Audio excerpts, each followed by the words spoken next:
New York Giants announced their 53-man roster. They actually announced it yesterday. I couldn't make a video on it, sadly, because if you don't know, Florida's getting hit with a hurricane. I currently reside in Florida, so I had to take a night off, man. I couldn't get a video out there. It hurt me, but a day later, so much new things are coming out. We got Jalen Hyatt wearing number 13. We got the practice squad players announced. So this is not terrible timing. I'm going to be talking about the 53-man roster. I also want to talk about the people on the practice squad. A couple of things that shocked me on that. And listen, when I say this, I might have to designate my own video. Y'all Jets fans and y'all Jets players are doing too much. Too much right now. Sauce first, Aaron Rodgers second. Listen, it's getting egregious. I got people talking to me about at work, talking to me about the Jets. So listen, man, I might have to make my own video on that. All I got to say is that the Jets and Giants rivalry might be coming back. But we're going to dive into the 53-man roster and what were some of the surprises that happened. Off the top of my dome and off the top, the most surprising to me, or one of the most surprising, was Beavers getting cut. This guy was getting hyped up, and I was part of the hype train last year because he made a couple of good plays in the preseason, and he just did not look good coming out of the injury. We know what an ACL injury looks like for players. We don't have to look too far. We can look at Saquonbarkley in the year after he came back. It just wasn't good. It takes you a lot more than just 9 months to rehab, get back, and be playing at the level that you can play at. It takes a little while. Me personally, I suffered an ACL injury as well. I know what it's like, and I'm not even a professional athlete, and I know it was hard. So can't imagine for these guys. But Beavers was cut. He was looking like he was going to be starting alongside Okereke going into training camp, but man, didn't make the team, man. It definitely sucks for him, but he did sign with us on the practice squad, so Beavers should be sticking around. And who knows, one injury could really change things up, and who knows, he might get called up. As soon as Isaiah Simmons got traded for, we knew, like, hey, he's definitely not playing. We just didn't know if he was behind Michael McFadden or not, and clearly he is. He got cut, but he's on the practice squad. Another one that was surprising for me was Tyree Phillips. Once again, I don't think these guys are fantastic. I don't think they should be starting. They got cut for a reason. But this guy played in the absence of Evan Neal last year. So it's definitely crazy to think that in a matter of a year, in less than a year, he gets cut. Whatever he showed in preseason, I know he got hurt a little bit. Clearly it wasn't enough to wow this team. And, this offensive line wasn't good. I think they could have been better. I don't think they were good last season.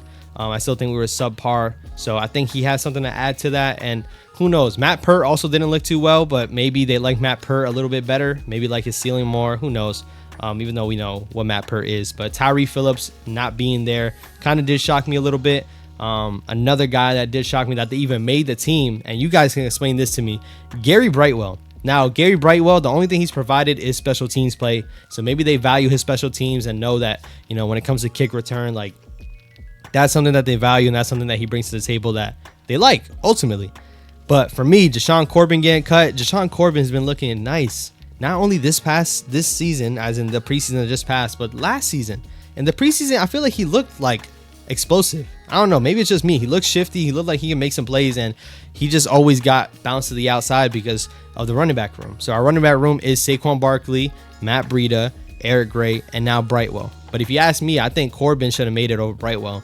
I just didn't expect Brightwell to make it. He did, though. So shout out to my man Brightwell. Now, this was a little confusing in the beginning, but they did announce Wan'Dale Robinson off the PUP list. And now why was it confusing? It's because when you announce him off of the PUP list, now he has to make the 53-man roster, and that takes up a spot. Whose spot did that take over? Possibly Cole Beasley. Cole Beasley ended up getting cut. Now he is signed to our practice squad again, and they did say once he's healthy, if we really need him, we'll end up moving another player and bringing him up. But I think Wan'Dale Robinson definitely could have been at least still on the PUP list because he got hurt late last season in that Lions game. Once again, ACL injury. We know how this takes place. I think he could have probably rested a little bit more, rehabbed a little bit more, and there's still doubts that he can even make the home opener this upcoming first game against the Cowboys. So if there's still doubts for that, I just wish that we took the extra time, took the extra precautions, and got him ready. I just wish we got him ready and got him acclimated, but it is what it is. Wan'Dale Robinson coming off, that led to Cole Beasley getting cut. Now, he did look good in that first preseason game, but he went down with the injury. Don't know the timetable on that. Don't know when he's going to be better. His age is already up there, so that's something to be concerned about, but he didn't make the team. The 53-man initial, he did not make the team, so that's a little shocking to me as well. Outside of that, everything kind of went as we expected it to. Shout out to Jordan Riley. He did make the team. He was a seventh round pick, and people were liking what they saw from him in the preseason. The plays that he was making in the preseason ultimately made him earn a spot. I didn't think DJ Davison was going to make this team after he got hurt last season, but he did. You know, clearly they value him, and once again, it's a Joe Schoen guy that drafted him. Another big thing, how could I forget to touch on this? You know, after moving away from the cuts, because I think everything else is pretty normal. Oh, how could I forget this one? David Sills, your boy David Sills, he is not on the team anymore. We got hype about him like for 3 preseasons in a row, and he never made the team, and he did make the team. I'm sorry. He did make the team. He just never made a crazy great impact during the regular season. We saw him get some game shares last season, and honestly, the most notable play I can say that David Sills made, 2 of them last season. He slipped and the ball got intercepted, and the second one on a little out route in the Packers game, he ended up catching it, but he was turned the wrong way and took forever to turn around. Like, if you look up the highlights on that one long drive that Daniel Jones had without Saquon closer to the end zone, your boy David Sills was like blocking and then turned around super late. I kid you not, I'll probably insert the play. He's going to be missed. That led to Jalen Hyatt taking number 13, man, and this might get its own video in itself. You guys let me know down below what y'all think about Jalen Hyatt rocking number 13, Odell's number. Now, he did say that he used to watch Odell growing up, so it's no surprise, but when people see you wear 13, they carry that expectation now as well. David Sills been rocking it, and we know Jalen Hyatt compared to David Sills, come on, like the expectations are completely different. But with him being a showing star so far in this preseason, and once again, it's only preseason, but with the expectations already being there, now you're rocking number 13. That's something else. But if he wants to rock that, I'll give it to him. And listen, some people are like 13 should be retired. I don't know about that one. I'm just being honest. I don't know about that one.